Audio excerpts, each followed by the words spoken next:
السلام عليكم ورحمة الله وبركاته. ازيكم يا حبايبي؟ عاملين ايه؟ يا رب تكونوا بخير. النهارده هنعمل لكم طريقة عمل المخلل بطريقة سهلة جدا وبسيطة وفي البيت. معانا بصوا زي ما انتم شايفين جزر اهو، زي ما انتم شايفين شكله اهو، جزر عادي جدا. معانا جزر زي ما انتم شايفين اهو كده، اللي انتوا عايزين تخلوه يعني عادي ينفع. انا معايا كيلوين حوالي، ومعايا هنا فلفل حامي اهو، فلفل اخضر حامي زي ما انتم شايفين اهو شكله. ومعانا خل، بصوا خل، معانا خل وملح ابيض، انا ملح ابيض وتوابل. تابعونا.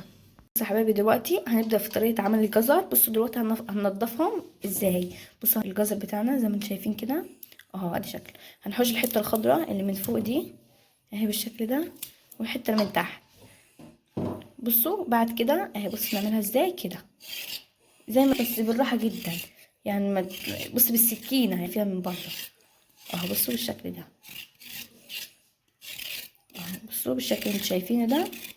هنعمل بس هي كده اتعملت خلاص. طيب هنعمل واحدة تاني اهي، نحوش من تحت، بعد كده نحوش من فوق اهي الراس بتاعتها اهي. بعد كده بصوا اهي نعملها كده يعني، ما نعملهاش جامد بس بالشكل اللي انتوا شايفينه يعني، نحوش الطبقة اللي من فوق بس اهو بالشكل اللي انتوا شايفينه ده. بعد كده بصوا يا حبايبي، بعد كده بصوا نعملها كده اهي، نحوش الطبقة اللي من فوق دي الخفيفة اهي زي ما انتوا شايفين يعني. بص اللي بيطلع منها، بص اللي بيطلع منها يعني، بص خفيف جدا اهو زي ما انتوا شايفين كده اهو. نعملهم كلهم يا حبايبي بالشكل ده بالطريقه اللي انتوا شايفينهم ده. نعمل الجزرات كلهم اللي عندنا بالطريقه دي، بعد كده نرجع لكم تاني بعد ما نعملها. بصوا يا حبايبي الجزر اهو بعد ما نضفناهم كويس جدا زي ما انتوا شايفين كده. بصوا هنخلطهم بالشكل ده اللي هو بتاع المخلل اهو. بصوا هنعمله بدي، شايفين دي هنعمله بيها اهي قطعه مخلل. بصوا اهي دلوقتي بالشكل ده قطعه مخلل. بصوا اهي بتتباع في كل حته يا جماعه. هنعمل بيها دلوقتي بالشكل ده. حبايبي نجيب الجزرايه زي ما انتم شايفين كده اهي، الجزرايه شكلها زي ما انتم شايفين كده. بعد كده نقسمها نصين اهو بالشكل ده. بصوا اللي انتم شايفينه ده اهو. بصوا بعد كده بعد كده نجيب القطعه بتاعتنا اهو اللي انتم شايفينها دي. بص نحطها في النص كده، ندوس عليها. بصوا يا حبايبي اهو بالشكل ده، نضغط عليها جامد كده اهي. بصوا شكلها، بصوا شكلها زي اللي بيتباع بره بالظبط اللي هو مخلل ده. بصوا اهي يا حبايبي. بص هنعمل كمان واحده تاني قدامكم اهي، النص التاني ده اهو بالشكل ده.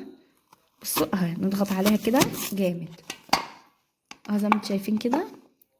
كمان نرفعها اكتر اهو بالشكل اللي انتم شايفينه ده. نعملهم كلهم يا حبايبي بالشكل ده. بصوا يا حبايبي شكلهم اهو يعني ما شاء الله زي المخلل بالظبط. دلوقتي هنعمل كمان واحده تاني اهي. بصوا لو كانت عريضة يعني نعملها على كذا مرة. بصوا نعملها كده اهي يعني، دي كبيرة هنعملها على 3 مرات مثلا. بصوا على حسب يعني اهي. احنا عملنا واحدة منها وهنعمل واحدة كمان اهي. عملنا احنا 3. كل الكمية اللي عندنا دي بالشكل اللي احنا وريناها لكم دلوقتي ده اهو اللي هو ده. بصوا يا جماعة هنعملهم كلهم زي الشكل اللي انتوا شايفينه ده. بصوا ان شاء الله يعني زي اللي يتباع بالظبط. كمان ده احنا نضمنه عشان احنا عاملينه في البيت وكده. بصوا اهو هنعملهم كلهم دول وهنرجع لكم تاني. بعد كده ندخل نعمل في الفلفل.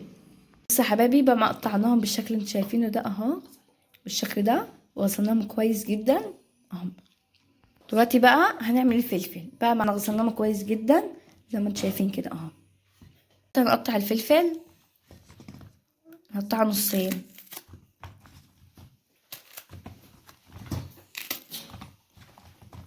اهو بالطريقه دي. هنجيب بطرمان زي كده اهو زي ما انتم شايفينه ده، اي بطرمان عندكم هاتوه يعني، حتى لو عندكم ازاز ما ينفع. عندنا يعني كذا واحد. دلوقتي هنبتدي بقى نعبيه اهو.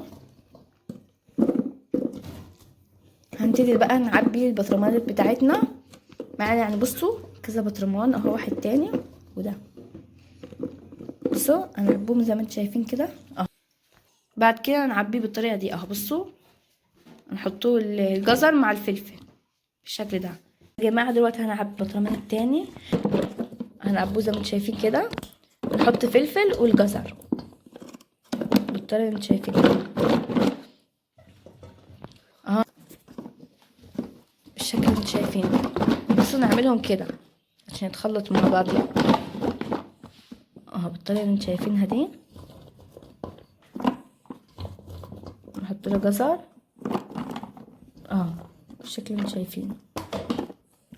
حبايبي بعد ما عملنا اللي شايفينهم دول هما البطرمانين دول، مليناهم مخلل زي ما انتم شايفين كده اهو. دلوقتي بقى هنعمل بعد ما عبيناهم اهم زي ما انتم شايفين كده اهو. دلوقتي بقى هنعمل الخلطه بتاعتهم. بصوا اهو زي ما انتم شايفين كده، معانا بوله او بطرمان زي ما انتم شايفين كده. احنا معانا بطرمان اهو، حطينا فيه ميه حوالي نص ميه او اكتر، حوالي نص ميه زي ما انتم شايفين كده. دلوقتي هنحط له ملح، حطينا يمكن حوالي 5 معالق ملح كبار اهو. بعد كده نقلبهم كويس. بعد كده نحط له خل اهو، نحط له برده كتير، حوالي كبيره او صغيره، لا حطينا لها حوالي كوبايه خل صغيره. وهنحط له دلوقتي بابريكا عشان يبقى لونه احمر كده وحلو جدا. هنحط له بابريكا وشطه الاتنين اهو. دلوقتي نحط له بابريكا وشطه اهو زي ما انتم شايفين كده. كده ندوب كله مع بعضيه اهو زي ما انتم شايفين كده.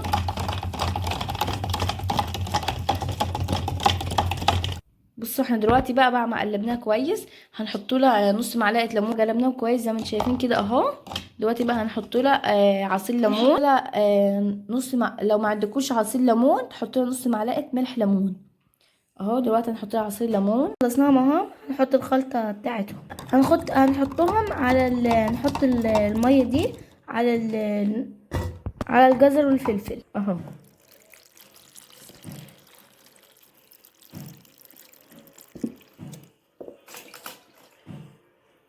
عليهم كلهم. بعد ما حطينا الميه فيهم هنغطيهم. بعد ما حطينا الخلطه اللي عملناها عليهم هنغطيهم كلهم وهنسيبوهم لحد ما يتستووا.